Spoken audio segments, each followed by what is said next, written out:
So ആക്ടറും ഡയറക്ടറുമായ ബേസിൽ ജോസഫിന്റെ body ട്രാൻസ്ഫോർമേഷനാണ് എല്ലാവരും കണ്ടിട്ടുണ്ടാവും. സോ ആളിന് ഇന്റർവ്യൂവിൽ പറഞ്ഞിട്ടുണ്ടായിരുന്നു, ആള് വളരെ ഹെൽത്തി രീതിയിൽ ഒരുപാട് സമയം എടുത്ത് സിസ്റ്റമാറ്റിക് കാലോറി ട്രാക്ക് ചെയ്തിട്ടാണ് ആൾ ഈ ബോഡി ട്രാൻസ്ഫോം ചെയ്തിരിക്കുന്നത്. 8-10 മാസം ഇതിനു വേണ്ടി തന്നെ കഷ്ടപ്പെട്ട് മെനക്കെട്ടിട്ട് തന്നെയാണ് വണ്ണം കുറച്ചത്. ആക്ച്വലി അങ്ങനെ പെട്ടെന്ന് വണ്ണം കുറയുന്ന ടൈപ്പ് ഓഫ് ഒരു ഇതല്ല. സോ എന്താണ് ഈ കാലോറി, ഇതെങ്ങനെ നമുക്ക് ട്രാക്ക് ചെയ്യാം, ഇതെങ്ങനെ ഹെൽത്തി രീതിയിൽ ഫുഡ് പ്ലാൻ ചെയ്യാം, സോ എങ്ങനെ ഒരു ഹെൽത്തി വേയിൽ എങ്ങനെ ലോങ് ടേമിൽ ഫാറ്റ് ലോസ് ചെയ്ത് കൊണ്ടുവരാം. സോ ഇതിന്റെ ഡീറ്റെയിൽ വീഡിയോ പിന്നീട് ഷെയർ ചെയ്യുന്നതായിരിക്കും. സോ ഇന്ന് നമ്മൾ ഡിസ്കസ് ചെയ്യുന്നത് വേറൊരു കാര്യമാണ്. സോ ആളുടെ ജേണിയിൽ ചെയ്തിരുന്നത് പറഞ്ഞത് മറ്റൊരു കാര്യം, ലൈക്ക് ഒരു 16 hours ഫാസ്റ്റിംഗ്. ആ ഫാസ്റ്റിംഗിന്റെ 14 മണിക്കൂർ കഴിയുന്ന സമയത്ത് പോയി വർക്കൗട്ട് ചെയ്യും. അപ്പോൾ ആ 2 മണിക്കൂർ വർക്കൗട്ട് ചെയ്യുമ്പോൾ പട്ടിണി കിടക്കുന്നത് വർക്കൗട്ട് ചെയ്യുമ്പോൾ കൂടുതൽ ബേണിംഗ് നടക്കുമല്ലോ. അങ്ങനെയൊക്കെ എക്സ്ട്രീം ഒക്കെ ചെയ്ത് എന്നിട്ട് അത് കഴിഞ്ഞിട്ട് വന്നിട്ട് ഫുഡ് കഴിക്കുക. സോ ഫാസ്റ്റിംഗ് പീരീഡ് വർക്കൗട്ട് ചെയ്യുന്ന സമയത്ത് നമ്മുടെ ബോഡിയിലെ ഫാറ്റ് ലോസ് കൂടുതലായി നടക്കുന്നുണ്ടോ? സോ അതൊരു നമ്മുടെ ഫാറ്റ് ലോസ് ജേണി ലോങ് ടേമിൽ എന്തെങ്കിലും എക്സ്ട്രാ ബെനിഫിറ്റ് അതിൽ നിന്ന് കിട്ടുന്നുണ്ടോ? സോ ഇതിനെക്കുറിച്ച് ഒരുപാട് സയന്റിഫിക് സ്റ്റഡീസ് നടന്നിട്ടുണ്ട്. സോ അതിനൊക്കെ റെഫറൻസ് ഇവിടെ കൊടുക്കാം. ഫാസ്റ്റിംഗ് പീരീഡ് നമ്മൾ വർക്കൗട്ട് ചെയ്യുന്ന സമയത്ത് അവിടെ കൂടുതലായി നടക്കുന്നത് ഫാറ്റ് ഓക്സിഡേഷൻ ആയിരിക്കും. അതായത് നമ്മൾ വർക്കൗട്ട് ചെയ്യുന്ന സമയത്ത് നമ്മൾ ബോഡിയിൽ നിന്ന് എനർജി യൂസ് ചെയ്യുന്നത് ഫാറ്റിൽ നിന്നായിരിക്കും.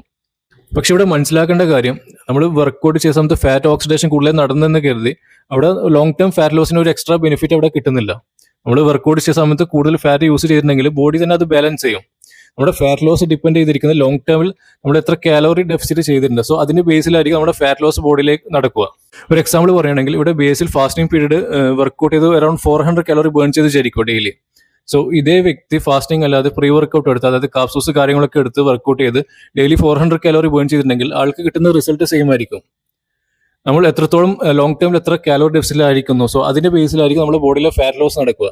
അല്ലാതെ വർക്കൗട്ട് ചെയ്യുന്ന സമയത്ത് കൂടുതലായി ഫാറ്റ് യൂസ് ചെയ്തോ കൂടുതലായി കാപ്സ് യൂസ് ചെയ്തോ, സോ അത് ഇതിന് ഡിപ്പെൻഡ് ആയിരിക്കില്ല. നമ്മളിപ്പോൾ ഹൈ ഇന്റൻസിറ്റി വർക്കൗട്ട് ചെയ്യുന്ന ആളാണെങ്കിൽ അവിടെ ഇപ്പോൾ ഫാസ്റ്റിംഗ് പീരീഡ് നമ്മൾ ഹൈ ഇന്റൻസിറ്റി വർക്കൗട്ട് ചെയ്യുന്ന സമയത്ത് അത് നമ്മൾ പെർഫോമൻസിന് ചെറിയ രീതിയിൽ എഫക്ട് ചെയ്യാൻ സാധ്യതയുണ്ട്.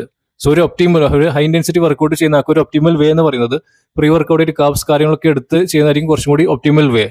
അതുപോലെ മനസ്സിലാക്കേണ്ട വേറൊരു കാര്യം എന്താ വെച്ചാൽ, നമ്മുടെ ബോഡിയിലെ ഫാറ്റ് കുറയുന്നത് ജസ്റ്റ് ഒരു കാലോറി ഡെഫിസിറ്റ് മാത്രമല്ല, നമ്മുടെ മെഡിക്കൽ ഹെൽത്ത്, അതുപോലെ തന്നെ hormone, stress level, sleep, so ഇങ്ങനെ ഒരുപാട് കാര്യങ്ങൾ ഡിപ്പെൻഡ് ചെയ്തായിരിക്കും നമ്മുടെ ബോഡിയിലെ ഫാറ്റ് ലോസ് റിസൾട്ട് നമുക്ക് ലഭിക്കും.